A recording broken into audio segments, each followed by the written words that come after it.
siempre es complejo referirse a los dioses del pasado.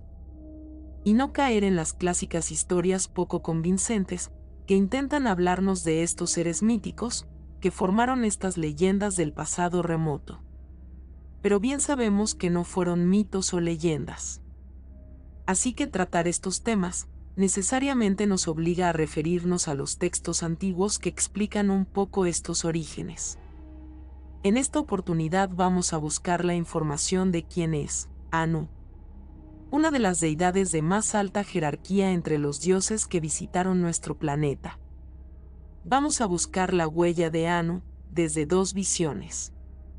Una relacionada con las historias de los Anunna, o más conocidos como Anunnakis, y también trataremos de ubicarlo en la Biblia, de tal modo que nos ayude a entender si realmente existió y quién fue.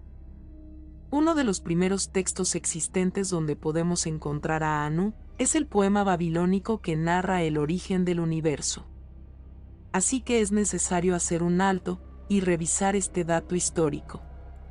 El libro Enuma Elish se trata de tablillas que contiene entre 115 y 170 líneas de caracteres cuneiforme. La versión de la Biblioteca Arqueológica de Asurbanipal data del siglo VII a.C.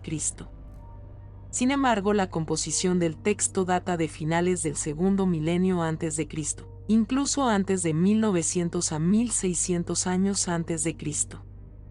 El poema está constituido en versos de 2 líneas, y la función del segundo es enfatizar el primero mediante oposición. Leamos 2 líneas. Cuando en lo alto, el cielo no había sido nombrado. No había sido llamada con un nombre abajo, la tierra firme. Según el libro Enuma Elish, Anu sería parte de la tercera generación que descende de los dioses supremos. Pero no se especifica si estos dioses son creadores del cosmos, de la galaxia o solo de la Tierra. Anu es hijo de Anchar, su madre. Y Kisar es su padre. Y el Enuma Elish señala que su lugar de culto se centró en Uruk. Y su descendencia eran los Anunnaki o Anunna, hijos de An. Junto a Enlil, dan a varios dioses sus regiones terrenales de influencia.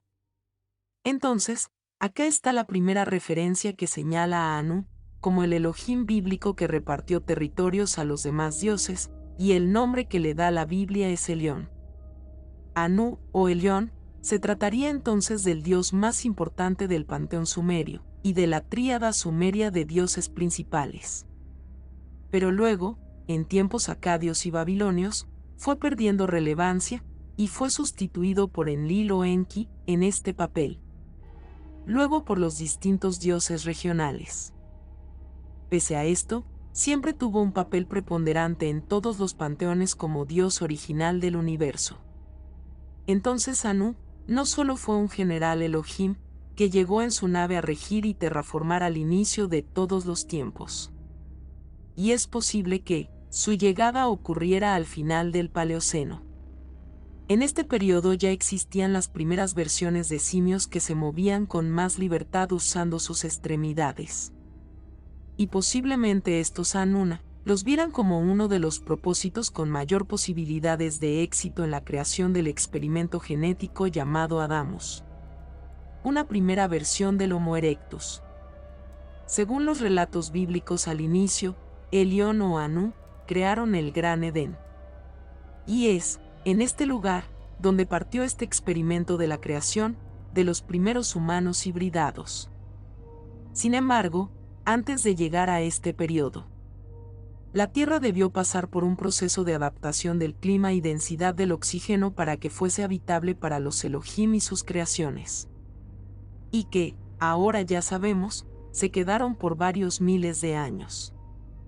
Quizás, por algunas imágenes que hemos visto en pinturas rupestres, donde se le ve a algunos humanos cazando dinosaurios o animales de gran tamaño, los dinosaurios fueron extintos en masa durante este periodo, donde se modificó posiblemente la naturaleza y su composición, para hacerla adaptable a la supervivencia de los mismos Elohim y las futuras criaturas que llamarían los Adamus o Adamitas. Un primer dato que se tiende a repetir en las culturas de todo el mundo hace referencia al oro de los dioses, ya lo decía Erich von Däniken en la década de los años 90. Este oro era un mineral muy requerido por estos seres Elohim. Y Anu, después que un Elohim llamado Alalu descubrió nuestro planeta casi por accidente. Entonces fue cuando comenzó el proceso para construir la primera biología funcional que trabajaría para los Elohim, y Anu estuvo presente en estos procesos desde el comienzo. No existe un dato preciso, pero se cree, por los relatos del investigador Zecharia Sitchin, estos Elohim tenían vidas de miles de años de longevidad. Y como ejemplo podemos considerar que los primeros adamitas tenían vidas cercanas a los 1000 años de longevidad. Quizás una de las preguntas que más nos deberíamos hacer es: ¿qué pasó con el paradero de estos poderosos? Ya que sí viven miles de años, porque en la actualidad no sabemos de ellos. Hay un relato de Flavio Joso en el libro La Guerra de los Judíos.